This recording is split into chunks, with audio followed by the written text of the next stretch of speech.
Seedless दिखा रहे हैं और इसके आगे एक दो नस्ल और पीले कलर का हो जाता है पक कर, तो ये इसका मतलब ये पक से सेब होता है उस तरह ये मोटे हो जाते हैं। इसमें सिर्फ बिस्मिल्लाहिर्रहमानिर्रहीम। सामीन कराम, मैं मोहम्मद अरशद अपने चैनल से आपके सामने फिर हाजिर खिदमत हूँ और आज की वीडियो सीडलेस ये बेर हैं उनके मतलब है। और बिला तमहीद आपको हम वो बेरी और उनकी बेरी की खसूसियात और वो दिखाते हैं कि ये बेरी जो है असल में ये सीडलेस रेड एप्पल इसको कहते हैं। ये देखें आप गौर करेंगे तो ये तकरीबन वो छोटे सेब होते हैं उसके बराबर ही है, जो आमतौर पर मार्केट में छोटे छोटे जो छांट सेब आती है ना, तो उसके बराबर ये हो जाते हैं। इसलिए इसको रेड एप्पल सीडलेस बेर कहते हैं, क्योंकि इसके अंदर एक तो है कि ये इसका जो शक्ल है एप्पल यानी सेब जैसी है, बिल्कुल जैसे हम लोग सेब खाते हैं या सेब का होता है, इसलिए इसको एक तो तशबीह दी गई है सेब से। सेब के अंदर दूसरा इसको कहते हैं सीडलेस, यानी इसके अंदर बीज नहीं होता। तो क्योंकि इसके अंदर बिल्कुल बीज नहीं होता, गिटक नहीं होती, इसलिए इसको सीडलेस भी कहते हैं। क्योंकि आप देख सकते हैं कि इसके अंदर कोई चीज़ नहीं है। आमतौर पर जो बेरियां होती हैं उनके अंदर सीड होते हैं, बीज होता है, गिटक होती है, लेकिन इस जो क्वालिटी है इसके अंदर ये बीज नहीं होता, गिटक नहीं होता। इसके मतलब कहते हैं कि ये आमतौर पर कहते हैं कि ये इंडिया से आई हुई बेरी है, यानी ये किस्म जो है नस्ल है हमारे पास जो आई है इंडिया से आई है, वल्लाह आलम। तो हमने ये लगाई हुई है, हम आपको इसका पूरा व्यू कराते हैं, आप इसको देखेंगे। इसके ऊपर फल जो है आम बेरी से ज़्यादा आता है। ये आप देख सकते हैं कि कहाँ ये जिस तरह आम बेरियों को फल लगता है उससे तकरीबन ये फल भी ज़्यादा होता है।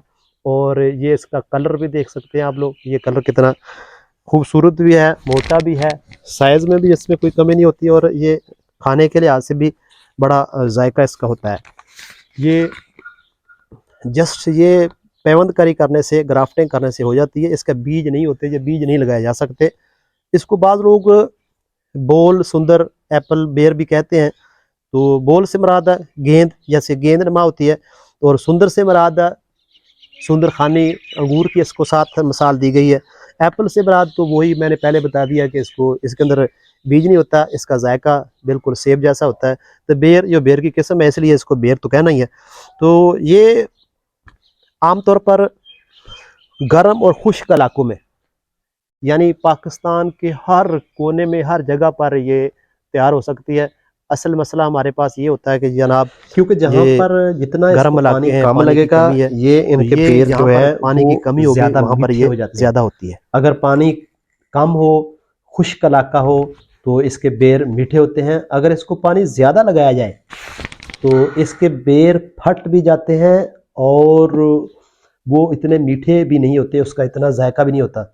इसलिए इसके खुश्क इलाकों में जहाँ ज़्यादा धूप पड़ती है, जिस पर ज़्यादा गर्मी होती है जिस इलाके में, वहाँ ये ज़्यादा होते हैं। सामीन कराम, इसको सालाना इसकी कटाई करनी पड़ती है इसका ज़्यादा फल लेने के लिए और सेहतमंद फल हासिल करने के लिए, बीमारी से पाक फल हासिल करने के लिए सालाना बेर खाने के बाद अप्रैल के महीने में इसको बिल्कुल, जहाँ से इसको ग्राफ्टिंग की है उससे 2-3 फुट आगे करके इसको बिल्कुल कटाई कर दें। हर साल इसके जो शाखें हैं, नई शाखें निकलेगी, ज़्यादा फल निकल लगेगा और उनको बीमारी भी कम लगेगी और वो सेहतमंद भी होगा। ऐसे करना ज़रूरी है इनके लिए।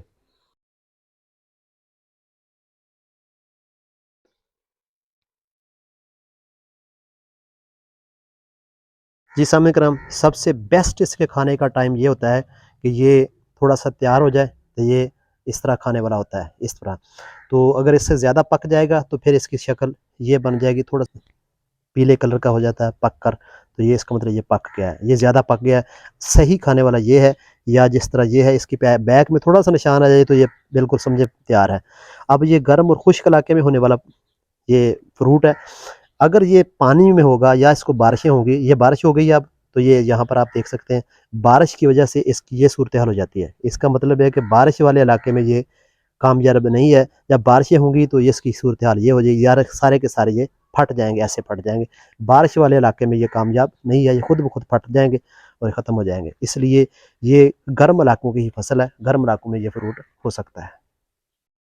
आइए हम इससे अगली बेरी का व्यू कराते हैं। ये जो बेरी आप देख रहे हैं ये मेरे घर में लगी हुई है, मैंने खुद इसकी पेवंदकारी की है, ग्राफ्टिंग की है। एक बेरी के ऊपर ये 3 नस्लें, हम लोग टाइम शॉर्ट होने की वजह से सिर्फ आपको सीडलेस दिखा रहे हैं और इसके आगे 1-2 नस्ल और है, वो भी हमारे घर में लगी है। आइए हमारे साथ, हम आपको दिखाते हैं। जी सामने करम, ये दूसरी बेरी है। तो इसके सिर्फ यही है कि ये जैसे सेब होता है उस तरह ही ये मोटे हो जाते हैं। इसमें सिर्फ यही खूबी है, ये सबसे बड़ा साइज जो बेर का होता है यही है। नाम तो मुझे पता नहीं ये कौन सा है, कहाँ से आई है, ये किसकी कौन सी वैरायटी है, लेकिन ये भी मैंने घर में लगाई हुई पेवंदकारी की है। इसका साइज़ आप देखें, ये थोड़े सख्त होता है, ये पक भी जाएगा फिर भी ये बिल्कुल ये येलो भी हो जाएगा, पीला भी हो जाएगा, तो फिर भी ये सख्त होता है, ये जैसे ये है। जबकि वो था जो पीछे था वो फट जाता था, ये सख्त होता है और ये इसका साइज़ सबसे बड़ा होता है।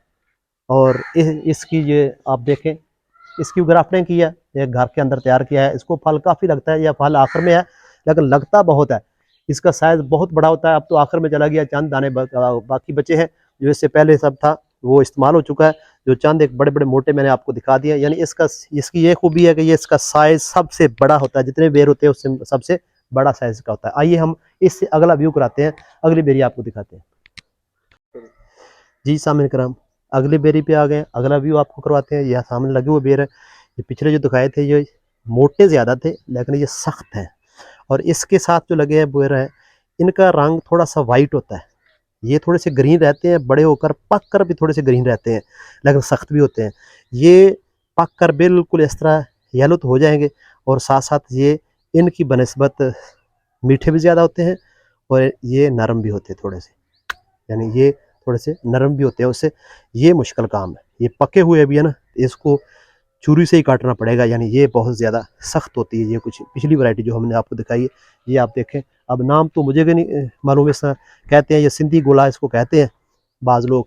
तो सिंधी गोला यानी सिंध से आई हुई वैरायटी है, और ये बहुत अच्छी और सबसे मीठी और नरम वैरायटी है। ये आप देख सकते हैं, ये अंदर से भी सफ़ेद है, बाहर से भी सफ़ेद है, और ये मीठी भी है। सबसे मीठे बेर जो होते हैं यही होते हैं। जो मैंने पहले आपको ग्रीन दिखाए हैं वो मोटे ज़्यादा होंगे लेकिन उनमें मिठास इनसे कम होती है।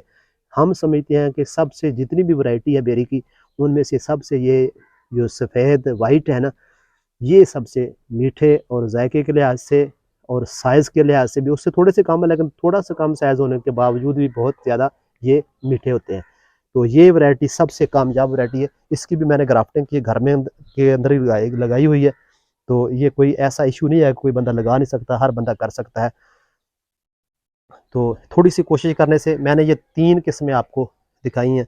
अभी मेरे पास 3 की बजाय 3 और किस्में हैं, और उन तीनों में से एक की वीडियो मैं ज़रूर आपको सुनाऊँ। वो बहुत ही आला क्वालिटी की बेरी है, उसके बेर का साइज़ बिल्कुल छोटा है, लेकिन वो आपको अगली वीडियो में हम दिखाएंगे। अगर आपको ये वीडियो अच्छी लगे तो आप इसको सब्सक्राइब, लाइक, शेयर कर दें ताकि दूसरे लोगों को भी ये मालूमात हो।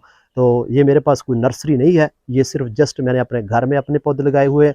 कोई बंदा शाखें चाहे तो इसकी कलमें मिल सकती हैं, पौधे मेरे पास नहीं है। कोशिश करें तो हर बंदा अपने घर में, अपने मुरब्बे में, अपने रकबे में ये तैयार कर सकता है। खुश रहें और खुशियाँ बांटें।